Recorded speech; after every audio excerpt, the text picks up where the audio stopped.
Mister তনু সাহেব, আপনার যে বস, ধরো পৃথিবী তার নিজস্ব কক্ষপথ পাল্টে সূর্য চারদিকে ঘোরা বন্ধ করে দিবে, রংধনু তার 7 রং পাল্টে এক রঙে চলে আসবে, কিন্তু তোমার বস জীবনেও তার রং পাল্টাবে না। আর প্রমোশন, সেটা তো অমাবস্যার চাঁদ।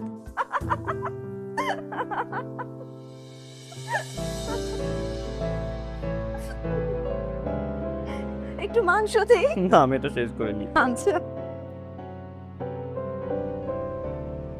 চাকরিটা হয়তো আমি ছোটই করি, তুমিও তা জানো বটে, কিন্তু আফসোসের রেশটুকুও প্রকাশ করো না।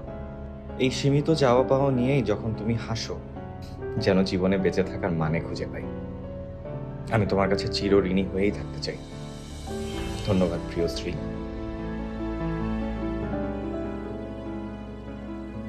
চাকরিটা হয়তো তুমি ছোটই করো, কিন্তু সহধর্মিণী হিসেবে আমি নিতান্তই সুখী নারী। কারণ এই সীমিত চাওয়া পাওয়ার মাঝে যে সীমাহীন ভালোবাসা তুমি দিয়েছো। ধন্যবাদ প্রিয় স্বামী, আমার আদরে মাখা ভরসার আশ্রয়টুকু হবার জন্য।